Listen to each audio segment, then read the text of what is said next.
El último turno en la frecuencia 9 la cafeína ya número me hacía efecto, solo me dejaba un temblor incómodo en las manos y una acidez punzante en el estómago. Eran las 2:30 de la mañana. Fuera de la cabina de radio, la tormenta azotaba los ventanales de la estación con una violencia que hacía vibrar los marcos de aluminio. Llevaba 3 años trabajando como locutor nocturno en frecuencia 9, una pequeña emisora local que transmitía desde una colina olvidada a las afueras del pueblo.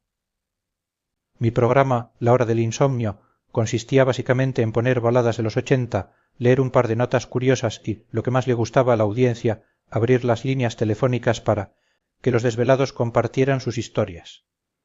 La mayoría de las veces eran camioneros cansados, estudiantes estresados o ancianos solitarios. Pero esa noche fue diferente. El gran reloj analógico de la pared marcaba las 2:42 a... El indicador de volumen parpadeaba con un brillo verde hipnótico. Me acomodé los auriculares, acerqué el micrófono de brazo articulado y presioné el botón del mezclador para cortar la música. Y esa fue Drive de Tecars acompañando tu madrugada aquí, en la hora del insomnio, dije impostando esa voz grave y pausada que uno adopta cuando el resto del mundo duerme. La tormenta número da tregua allá afuera, amigos. Las carreteras hacia el norte están cerradas por desprendimientos, así que si estás al volante, busca un lugar seguro. Vamos a abrir las líneas.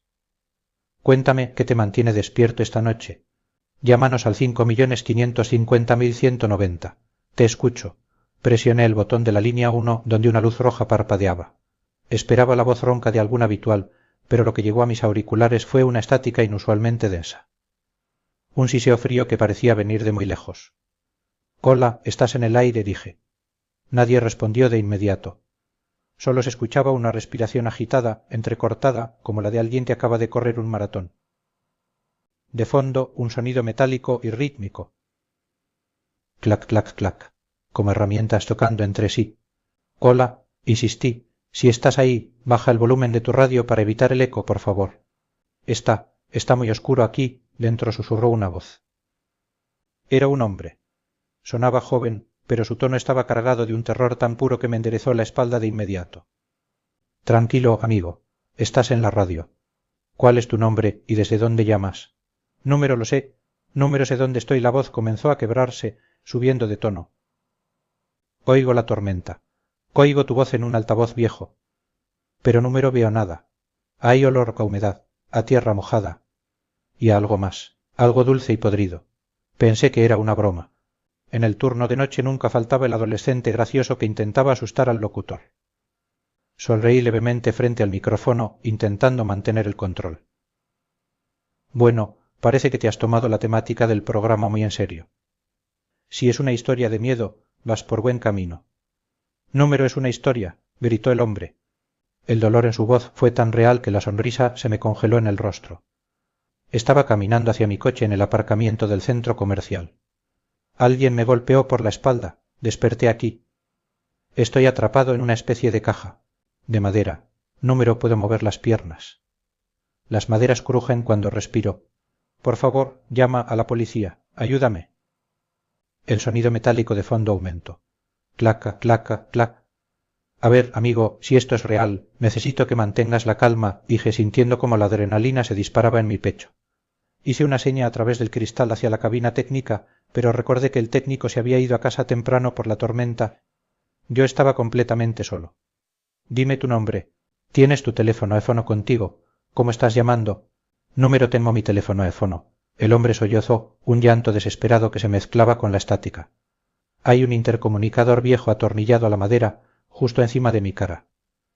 Tiene un solo botón. Lo presioné y se escuchó tu música. Por favor, escucho ruidos arriba. Alguien está tirando tierra. Está cayendo tierra sobre la madera. Me están enterrando vivo». La llamada se cortó de golpe con un pitido agudo. Me quedé helado. El silencio en la cabina era sepulcral, roto únicamente por el zumbido de los equipos. El corazón me latía en las sienes. ¿Era una broma de muy mal gusto o acababa de salir al aire el secuestro de una persona? Tomé mi teléfono móvil para marcar al 911, pero antes de que pudiera presionar el primer número, la línea 1 volvió a parpadear. Con las manos temblando, presioné el botón. «Hola, ¿sigues ahí? Buenas noches, Héctor», dijo una voz diferente.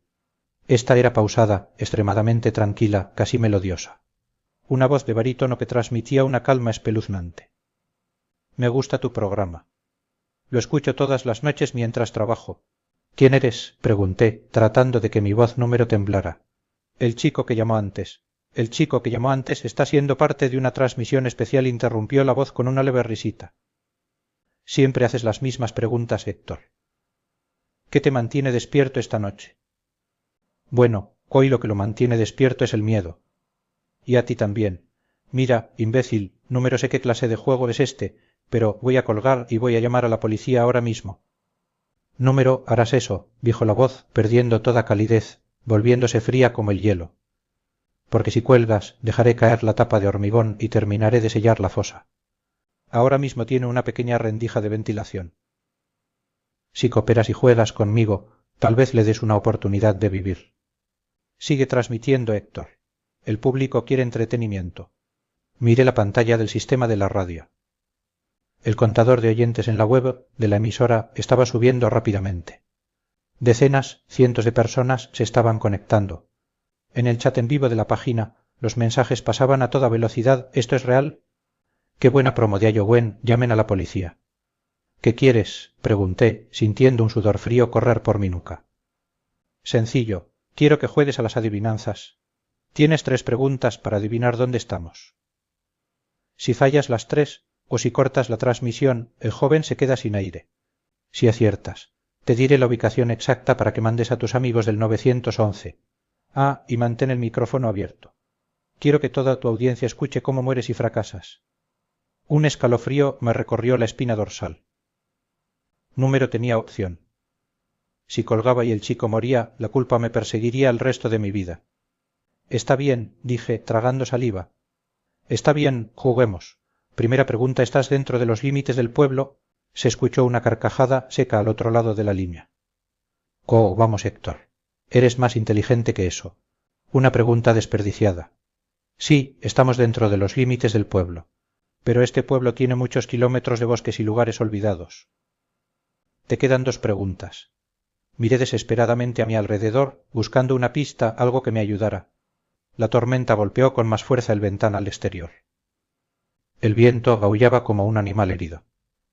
Entonces presté atención al fondo de la llamada del asesino. Además de la estática, se escuchaba el viento. Un viento fuerte, pero número sonaba igual que el que golpeaba mi cabina. Sonaba más hueco, como si soplara a través de estructuras metálicas. Segunda pregunta, dije, midiendo cada palabra. El sonido que se escucha de fondo está cerca de las viejas fundiciones de hierro abandonadas en el sector oeste. Hubo un silencio prolongado en la línea. Por un segundo pensé que había acertado, pero luego la voz volvió, esta vez con un tono de burla cruel. Frío, frío, Héctor. Las fundiciones están al oeste, sí, pero el viento allí silba de otra manera. Estás buscando en el lugar equivocado. Te queda una sola oportunidad. Una sola pregunta antes de que empiece a rellenar la fosa por completo. El pánico me nubló la vista. Mis manos sudaban tanto que resbalaban sobre la mesa de mezclas. En la pantalla del chat la gente seguía debatiendo, pero yo ya número leía. Solo podía pensar en el chico atrapado bajo tierra, escuchando nuestra conversación a través de un altavoz viejo, sabiendo que su vida dependía de un locutor de radio mediocre. De repente, la línea del chico se activó de nuevo en una transmisión cruzada que el asesino permitió. Héctor, por favor, gritó el joven con una voz ahogada. Ya casi número puedo respirar. Está cayendo agua. La lluvia está filtrándose por la tierra. Me voy a ahogar aquí, dentro. Escucho un motor grande como de un generador. ¿Un generador?, pensé. Cerré los ojos tratando de concentrarme. ¿Dónde en este maldito pueblo había un generador lo suficientemente grande como para escucharse bajo tierra, cerca de estructuras donde el viento soplara de forma hueca? Y entonces lo entendí. La realización me cayó como un cubo de agua helada. Número era un generador cualquiera. Era el generador de emergencia de la propia estación de radio. Frecuencia 9 tenía su propia planta eléctrica en el sótano del edificio, pero debido a las quejas por el ruido, la habían trasladado hacía años a un búnker de mantenimiento subterráneo en el patio, trasero justo al lado del viejo cementerio de la iglesia que colindaba con la colina de la emisora. El viento hueco que se escuchaba número era por estructuras metálicas alejadas. Era el viento chocando contra las grandes antenas de repetición que estaban justo encima de mi cabeza en el techo del edificio. El asesino número estaba lejos. Estaba afuera, en el patio de la estación. Justo debajo de mí. Tercera pregunta, dije, y mi voz apenas fue un susurro. Número, necesito una tercera pregunta. Sé dónde estás. Ah, sí, la voz del asesino sonó genuinamente intrigada. Dime, Héctor, sorpréndeme. Estás en el viejo cementerio de San Judas, justo detrás de este edificio. Estás utilizando las fosas cavadas para las tumbas abandonadas. El generador que el chico escucha es el de esta estación. Estás aquí mismo. Un silencio sepulcral inundó los auriculares. Pasaron 5, 10 segundos que parecieron una eternidad. Solo se escuchaba el rugido de la tormenta fuera de la cabina. Vaya, dijo finalmente la voz con un tono de sincera admiración. Realmente conoces tu terreno, Héctor. Tienes toda la razón. Estamos justo aquí atrás, bajo la lluvia, compartiendo el mismo suelo. Cumple tu palabra, le exigí, poniéndome de pie, sujetando el micrófono de mano. Dime dónde está exactamente y detén esto. Cumpliré mi palabra. El chico está en la fosa número 14, la que está cerca del gran sauce llorón que derribó el rayo el año pasado. Pero temo que el juego ha cambiado, Héctor. ¿De qué hablas? Te dije que si adivinabas te diría la ubicación para que llamaras a la policía. Ya la tienes. Pero la tormenta ha cortado las líneas telefónicas del pueblo hace 10 minutos y dudo que las autoridades lleguen a tiempo con los caminos bloqueados. El agua está llenando la fosa rápidamente. Tienes exactamente 4 minutos antes de que el agua tape su boca y su nariz. Si quieres salvarlo, vas a tener que salir tú mismo a cavar. La llamada se cortó definitivamente. Un tono de ocupado continuo resonó en mis oídos. Miré hacia el ventanal. La oscuridad afuera era absoluta, rota solo por los destellos intermitentes de los relámpagos. El patio trasero de la estación era un terreno descuidado, lleno de maleza, lápidas torcidas y barro. Número, lo pensé. Dejé el micrófono abierto. El programa seguía transmitiéndose en vivo, con miles de personas escuchando el silencio de la cabina. Salí corriendo de la sala de control, atravesé el pasillo principal y abrí la puerta trasera que daba al exterior. El impacto del frío y la lluvia me dejó sin aliento por un segundo. El agua me empapó la ropa al instante. El barro se pegaba a mis zapatos, haciéndome tropezar mientras corría hacia el viejo cementerio. La linterna de mi teléfono apenas lograba cortar la densa cortina de agua. «¡Hola!», grité con todas mis fuerzas. «¿Hay alguien aquí?». El viento ahogó mi voz. Me abrí paso entre las lápidas de piedra, esquivando ramas rotas. A lo lejos distinguí la silueta del gran sauce llorón partido por la mitad. Corrí hacia allí. Al llegar, la luz de mi linterna iluminó una escena dantesca. Había una fosa abierta. La tierra removida a los lados se había convertido en un lodazal espeso. En el fondo de la fosa, a unos 2 metros de profundidad, una pesada caja de madera contrachapada estaba hundiéndose en el agua que se acumulaba rápidamente. Me deslicé por el borde de la fosa, cayendo de rodillas en el barro. Con las manos desnudas comencé a apartar la tierra y los escombros que cubrían la tapa de la caja. Mis uñas se rompieron, el dolor era agudo, pero la adrenalina me impedía detenerme. Toc, toc, toc. Desde el interior de la madera, unos golpes débiles respondieron a mi presencia. «Estoy aquí, te voy a sacar», grité, tragando agua de lluvia. Encontré una barra de hierro tirada a un lado del foso, la herramienta que el asesino había estado usando. La clavé con todas mis fuerzas entre las maderas de la tapa y, haciendo palanca con el peso de mi cuerpo, tiré hacia arriba. La madera crujió y se astilló, abriendo una rendija. Dentro, cubierto de barro y agua hasta el cuello, un joven de ojos desorbitados por el terror me miró. Estaba atado de pies y manos. Le quité la mordaza de la boca. «Sácame, por favor, sácame», sollozó, tragando aire desesperadamente. Utilicé la barra de hierro para romper el resto de la tapa. Lo tomé por los hombros y con un esfuerzo sobrehumano que me desgarró los músculos, logré izarlo fuera de la caja y empujarlo hacia el borde de la fosa. Él gateó hacia afuera, poniéndose a salvo sobre la hierba empapada. Cansado, apoyé las manos en las rodillas, tratando de recuperar el aliento dentro de la fosa. El agua ya me llegaba a las pantorrillas.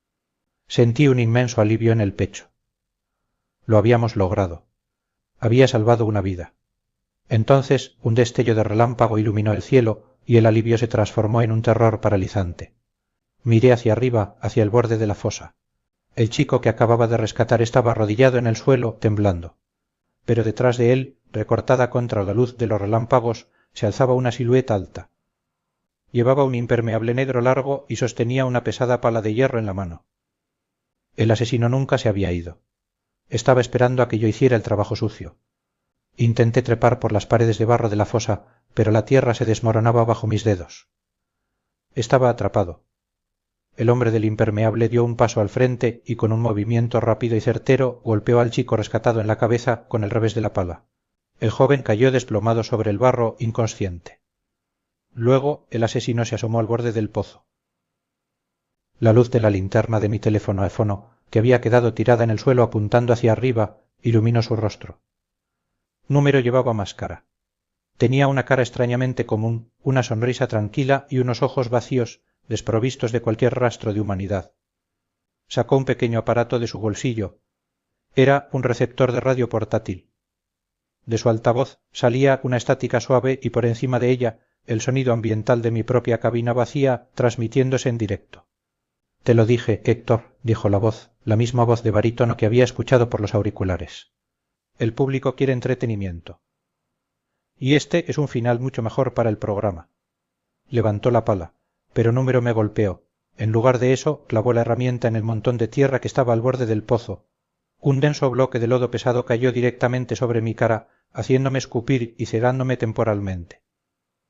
«Número, espera», grité, intentando limpiar mis ojos. Otra palada de tierra cayó sobre mis hombros. Y luego otra. El sonido de la tierra golpeando el fondo del pozo y mi propio cuerpo se mezclaba con el rugido de la tormenta y la música de fondo que salía de su radio portátil. Comprendí su plan. Número iba a matarme rápidamente. Iba a enterrarme allí mismo, en el turno de noche, mientras mi propia emisora transmitía el silencio de mi cabina al mundo entero. Con cada palada de tierra que caía, la oscuridad se volvía más densa y el aire más escaso. Intenté gritar, pero la tierra comenzó a meterse en mi boca. Mientras perdía el conocimiento, enterrado bajo 2 metros de lodo en el cementerio de San Judas, lo último que escuché a través de la radio del asesino fue el temporizador automático de la estación. El programa había terminado. La sintonía de cierre de la hora del insomnio comenzó a sonar, alegre e indiferente, marcando el final de mi último turno.